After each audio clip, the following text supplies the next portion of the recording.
जय बद्री केदारनाथ दोस्तों, बहुत बहुत स्वागत है आप लोगों का मेरे एक और यूट्यूब वीडियो पे। तो दोस्तों आज 14 मार्च हो चुकी है और जैसा कि आप जानते हैं कि आज होली का त्यौहार है। तो सबसे पहले मेरी तरफ से आप सभी लोगों को होली की बहुत बहुत शुभकामनाएं। उम्मीद करता हूं कि आपका पूरा परिवार होली का त्यौहार पूरे हर्षोल्लास के साथ मना रहा होगा या मना चुके होंगे। ये वीडियो तो शाम को आएगा, तब तक मना चुके होंगे और दही बल्ले खाते हुए इस वीडियो का एंजॉय कर रहे होंगे। तो दोस्तों सबसे पहले बात करते हैं F I R D I के डेटा की कि वो क्या बाई सेलिंग कर रहे हैं। तो कल यानी 13 मार्च को हमारे एफ आई ने 792 करोड़ की कैश में सेलिंग करी है। इसके अगेंस्ट हमारे डी आई ने 1723 करोड़ की बाइंग करी है। दोस्तों देखिए, जैसा कि ये डेटा आपको नज़र आ रहा है, मुझे ऐसा लग रहा है कि एफआई ने अब बाइंग शुरू कर दी है। हालांकि अभी भी वो नेट नेट सेलिंग में दिख रहे हैं, लेकिन मुझे ऐसा लग रहा है सेक्टोरल रोटेशन हो रहा है और उन्होंने अपने अपने सेक्टर पकड़ लिए हैं। और मुझे ऐसा लग रहा है कि एफआई की सेलिंग अब अंतिम पड़ाव पर है। और कई लोग कहेंगे कि एफआई की तो अभी भी काफ़ी सारी होल्डिंग बची हुई है इंडियन मार्केट में। देखिए, एक बात आपको समझनी होगी कि एफआई अपना पूरा अकाउंट खाली ज़ीरो करके जाने वाले नहीं हैं। ठीक है, बहुत सारे एफआई ऐसे भी हैं जिन्होंने इंडिया में लॉन्ग पोजीशन बना रखी है। लॉन्ग इन द सेंस अगले 5 साल, 10 साल, 15 साल के लिए। ठीक है, तो वो अपना माल नहीं बेचने वाले हैं। ठीक है, अगर जो लोग आपको ये बात या ये चूरन बेच रहे हैं कि एफआई ज़ीरो कर देंगे, ऐसा कभी नहीं होने वाला। ठीक है, ऐसा कभी ना हुआ है ना ऐसा कभी होगा कि वो आपकी पोजीशन ज़ीरो कर देंगे। आप आप खुद एक चीज़ समझिए कि दुनिया की फास्टेस्ट ग्रोइंग इकोनॉमी अभी भी इंडिया ही है। हाउ इज़ इट पॉसिबल कि एफआई अपना सारा पैसा यहाँ से निकाल कर ज़ीरो कर देंगे। ठीक है, मानता हूँ कि कैपिटल गेन टैक्स जो हमारी सरकार बिना सोचे समझे लगा रही है, अ, उसका एक इम्पैक्ट और डेंट हमारे मार्केट को देखने को मिला है। लेकिन फिर भी अ, हमारे मार्केट तो गेन देते आ रहे हैं सालों साल, डिस्पाइट कि हमारी सरकार बहुत ज़्यादा सपोर्ट नहीं करती है इस शेयर बाज़ार को। और हमारी सरकार इसको जुए की तरह देखती है, जो कि एक गलत तरीका है शेयर बाज़ार को देखने का। ठीक है, अब मैं अभी भी ये कहता हूँ कि एफआई की जो सेलिंग है वो नियर है, आखिरी पड़ाव चल रहा है उनकी सेलिंग का। और यहाँ से एक यू शेप रिकवरी होगी। यू शेप रिकवरी का मतलब होता है फॉल आएगा, फिर एक स्ट्रेट लाइन जैसे यू की रहती है और उसके बाद रिकवरी होगी। यहाँ से वी शेप रिकवरी तभी हो सकती है जब सरकार कैपिटल गेन टैक्सेस में कुछ बदलाव करे। सरकार के पास समय है 1 अप्रैल से पहले पहले तक का। 1 अप्रैल से पहले पहले अगर हमारी सरकार कैपिटल गेन टैक्स में कुछ बदलाव करती है, कुछ कमी लाती है, specially long term capital gain में, तो मैं आपको गारंटी से लिख के दे सकता हूँ कि इसमें वी शेप रिकवरी आएगी। वी शेप यानी तुरंत। अदरवाइज़ अगर सरकार कोई कैपिटल गेन टैक्सेस में कोई बदलाव नहीं करती है तो फिर वो रिकवरी यू शेप रहेगी, धीरे रहेगी, कंसोलिडेशन चलेगा, उसके बाद दोबारा रिकवरी शुरू आएगी। तो एफ ने बाइंग शुरू कर दी है, सेक्टोरल बाइंग शुरू कर दी है। सभी जगह वो बाइंग नहीं कर रहे हैं।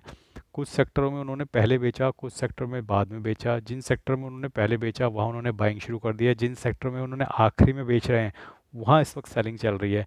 तो इस तरीके से आपको नेट नेट तो अभी भी ऐसा दिख रहा है कि उनकी सेलिंग चल रही है, लेकिन वो बहुत क्लोज पहुंच गए हैं अपनी सेलिंग ख़त्म करने के। और उन्होंने निचले स्तर पर कुछ कुछ सेक्टर्स में बाइंग भी शुरू कर दी है। वहीं इसके अगेंस्ट हमारे डीआई ने कल 1723 करोड़ की बाइंग करी है। और फिर भी आपने देखा होगा कि कल निफ्टी डाउन था। उसकी वजह है कि हमारे जो रिटेलर्स हैं, मार्केट में तीन हाथी हैं जैसा कि मैं आपको बता चुका हूँ, एफआईआई, डीआई और रिटेलर्स। तो एफआई ने नेट सेल किया है, उससे डबल से भी ज़्यादा डीआई ने बाय किया है, फिर भी मार्केट डाउन है। इसका मतलब कि रिटेलर्स ने सेल किया है भारी मात्रा में, उसकी वजह से मार्केट डाउन है। तो सेंटीमेंट्स अब ऐसा कुछ है नहीं, नेगेटिव कुछ बचा नहीं है। मार्केट ने जितना भी नेगेटिव था सब पचा लिया है, सब अपने अंदर घोल लिया है। तो अब तो बस पेसिमिज्म चल रहा है कि भैया गिर रहे हैं तो चलो गिरते चले जाओ। क्योंकि देखो, जब मार्केट बुल रन चल रहा होता था तब मार्केट 1 2 3 हज़ार निफ्टी पॉइंट तो ऐसे ही हवा हवा में ही बढ़ गया था। चलो बढ़ रहा है तो बढ़ते चले जाओ, तब सबको खरीदना था।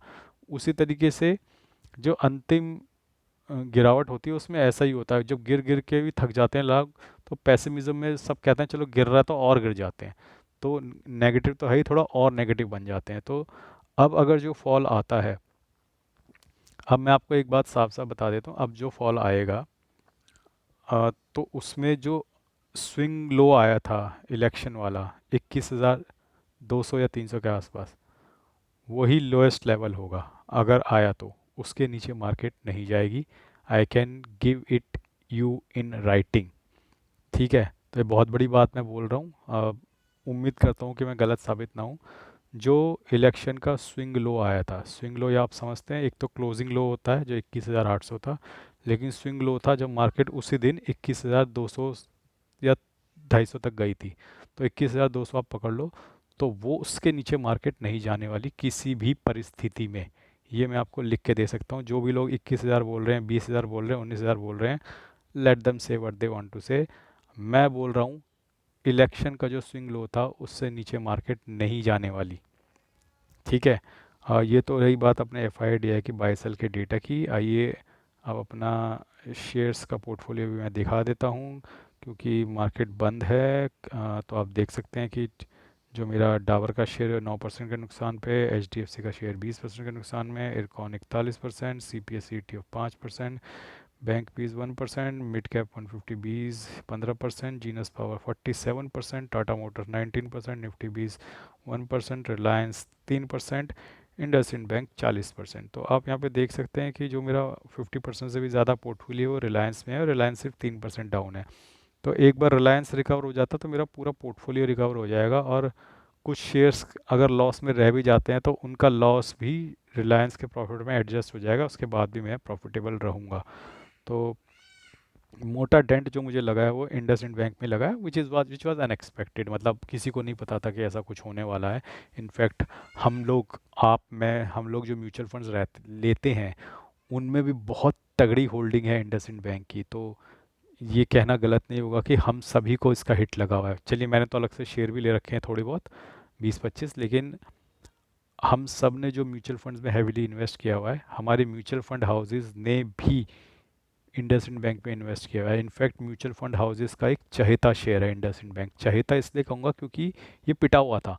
तो पिटा हुआ शेयर जो होता है वो वैसे ही चहेता हो जाता है म्यूचुअल फंड हाउसेस का, क्योंकि म्यूचुअल फंड हाउसेस तो की स्ट्रेटेजी यही होती है कि एक अच्छा शेयर निचले लेवल पे उनको बाइंग के लिए मिल जाए।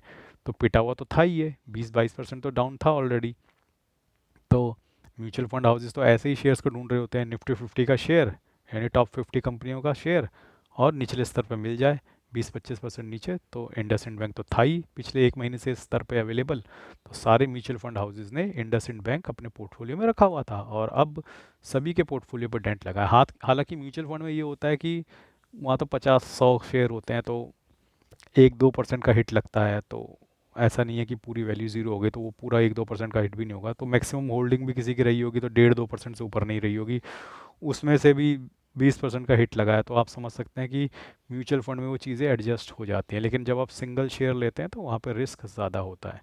तो ये तो रही बात मेरे शेयर्स के पोर्टफोलियो की, जो लगभग अब 13% डाउन नज़र आ रहा है। 1,99,000 इन्वेस्टेड वैल्यू है, 1,72,000 करंट वैल्यू है, 27,000 का लगभग नोशनल लॉस यहाँ पे नज़र आ रहा है।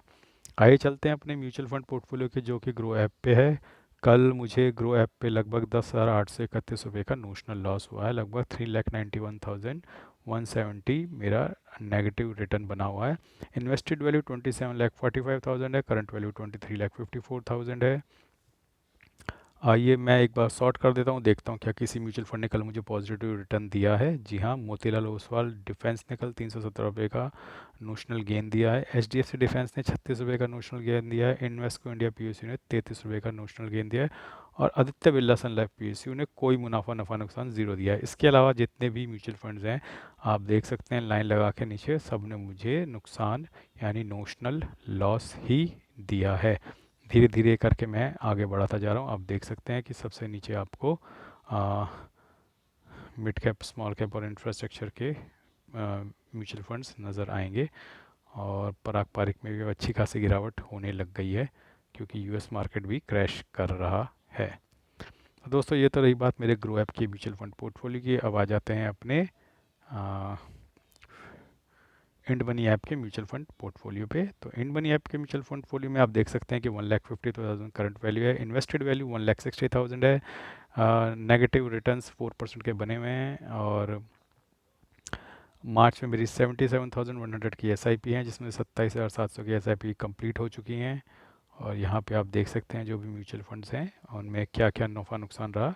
तो जो डे चेंज है वो आपको ऊपर नज़र आएगा इंड मनी ऐप। जिनको इंड मनी ऐप देखना नहीं आता, तो निप्पॉन इंडिया लार्ज कैप जैसे दिख रहा है, तो वन डे चेंज आपको ऊपर नज़र आएगा, और उसके बाद नीचे जो है ओवरऑल पोर्टफोलियो की कितनी वैल्यू वो यहाँ पे दिखेगा। तो आप देख सकते हैं यहाँ पे मैंने जितने भी ले रखे हैं, और फिलहाल यहाँ पे एक ही म्यूचुअल फंड ऐसा है जो मेरा प्रॉफिट में है। वो प्रॉफिट वाला म्यूचुअल फंड है मेरा Tata gold ETF fund of fund mutual fund. तो टाटा का ये म्यूचुअल फंड है जिसमें मैंने गोल्ड में थोड़ा बहुत इन्वेस्ट किया है। बस यही एक म्यूचुअल फंड है जो पॉजिटिव में है, इसके अलावा मेरे सारे म्यूचुअल फंड यहाँ पे नेगेटिव में आपको नज़र आ रहे होंगे। हालांकि नेगेटिव में नज़र आ रहे हैं इसीलिए हम इन्वेस्ट भी कर रहे हैं, ताकि जब ये बढ़ें तो हमारा पॉजिटिव गेन हो। तो आप देख सकते हैं कि ये सारे यहाँ पे मैंने म्यूचुअल फंड्स ले रखे हैं। अब आइए चल के देख लेते हैं कि मेरी लगातार SIP जारी है या नहीं है, कहीं मैं आपसे झूठ तो नहीं बोल रहा। तो उसका सबूत दिखाने के लिए ये SIPs मैं दिखा देता हूँ। हालांकि आज छुट्टी है, मार्केट बंद है, तो 14 मार्च की SIPs हैं, इसके मुझे NAV मिलेगी मंडे की ही। तो निप्पॉन इंडिया लार्ज कैप की आज SIP कट चुकी है, ICICI प्रूडेंशियल ब्लू चिप की भी SIP कट चुकी है, पराग पारिक की SIP आज कट चुकी है, कोटक इमर्जिंग इक्विटी की भी SIP कट चुकी है, Edelweiss mid cap, ICICI prudential fund direct, फिर SBI, ये सारी 1 2 3 4 5 6 SIPs मेरी आज कट चुकी हैं। और फिर मंडे को भी काफ़ी सारी SIPs लाइंड अप हैं, क्योंकि इस महीने लगभग 77-8 थाउजेंड की SIPs जानी है, तो अभी तक तो सिर्फ 22-23 हज़ार 27 हज़ार ही कटी हैं। तो आने वाले दिनों में ये डिडक्शन तेज़ होने वाला है और काफ़ी सारी SIPs कटेंगी। और जैसे जैसे SIPs कटती जाएंगी मैं आपको दिखाता जाऊंगा। मंडे को भी काफ़ी सारी SIPs कटने वाली हैं। तो ओवरऑल जो जिस तरीके से मैं इन्वेस्ट कर रहा हूँ वो तरीका मैं आपको ऑलरेडी बता चुका हूँ। एक बार फिर आपकी जानकारी के लिए आज बता देता हूँ कि मेरी 40 हज़ार की नॉर्मल SIP होती है महीने की, इसको मैंने डबल करके 80 हज़ार का कर दिया है। और जो पहला 40 हज़ार है जो मेरी नॉर्मल होती है, उसमें mid cap, small cap, large cap, flexi cap, ये चारों ही हैं, और चारों के चारों में मेरी SIP चल रही है। ठीक है, मिड कैप में भी, स्मॉल कैप में भी, लार्ज कैप में भी, फ्लेक्सी कैप में भी। उसके अलावा जो 40 हज़ार की SIP मैंने बढ़ा दी हैं, वो सिर्फ लार्ज कैप में बढ़ाई है, और उसमें एक फ्लेक्सी कैप भी है, यानी कि ICICI का लार्ज कैप है, आपका निप्पॉन का लार्ज कैप है, प्लस आपका पराग पारिक का फ्लेक्सी कैप है। तो ये जो 3 फंड्स मैंने अपना लार्ज कैप में SIP डबल किया है, ये थोड़े समय के लिए किया है कि कब तक मैं इस डाउन मार्केट का फ़ायदा उठाना चाहता हूँ, सस्ती NAV उठाना चाहता हूँ। और ये भी मुझे नहीं पता कि मैं कितने समय तक इस लेवल पे 80 हज़ार के करीब SIP चला पाऊँगा, क्योंकि मेरी मंथली इनकम इतनी नहीं है कि मैं 80 हज़ार की मंथली की SIP चला पाऊँ। तो लेकिन थोड़ा बहुत कॉर्पस पड़ा है, उसको स्ट्रेटेजिकली मैं इन्वेस्ट कर रहा हूँ, ताकि वो इस लेवल पे अगले 2-3 महीने में इन्वेस्ट हो जाए और मुझे अच्छे लोअर लेवल पे NAV मिल जाए। तो एक बार वो मार्केट ऊपर उठती है या फिर मेरा पैसा ख़त्म हो जाता है, तो मैं दोबारा नॉर्मल अपनी 40-45 हज़ार की मंथली SIP पे वापस आ जाऊंगा। तो ये जानकारी मैं लगातार बार बार देता रहता हूँ, ताकि कोई ये ना बोले भैया कि तुम तो SIP कम कर दी और हमको बोलते हो SIP बंद मत करो, तुम क्यों SIP बंद करो। तो ये आपकी जानकारी के लिए मैं हर वीडियो में बताता रहता हूँ कि मैंने अपनी SIP जो नॉर्मल चलती है उसका अमाउंट डबल कर दिया है। अब मैं ज़िंदगी भर इस डबल अमाउंट को पे नहीं कर सकता, ठीक है, क्योंकि मेरी इतनी इनकम भी होनी चाहिए कि मैं इतनी SIP पे कर सकूँ। ये एक शॉर्ट पीरियड के लिए है, और मैं जल्दी ही 2-3-4-5 महीने जितना भी चला पाऊँगा उसके बाद रिवर्स करके दोबारा नॉर्मल SIP पे वापस आ जाऊँगा। तो दोस्तों, ये था आज के लिए। आई थिंक मैंने आपको अपने पोर्टफोलियोज भी दिखा दिए, मार्केट का व्यू भी बता दिया है। FII की सेलिंग अब अपने बॉटम पे है, ख़त्म हो सकती है कभी भी ये सेलिंग, और उन्होंने स्ट्रेटेजिकली बाइंग भी शुरू कर दी है, सेक्टर रोटेशन जिसे बोलते हैं। हालांकि नेट नेट में वो भी सेल में दिख रहे हैं, लेकिन जिस सेक्टर में उन्होंने सबसे पहले सेलिंग शुरू करी थी वहाँ पर उन्होंने ऑलरेडी बाइंग शुरू कर दी है। तो आई थिंक अच्छे लेवल पर इस वक्त मार्केट है, आपको इस लेवल का फ़ायदा उठाना चाहिए। और मार्केट इलेक्शन के लो से नीचे नहीं जाने वाला, जो 21,200-300 वाला बना था, ठीक है, वो वर्स्ट केस सिनेरियो है। ठीक है, ये ज़रूरी नहीं है कि मार्केट वहाँ तक टच करे, हो सकता है मार्केट 21,800 के नीचे जाए भी ना।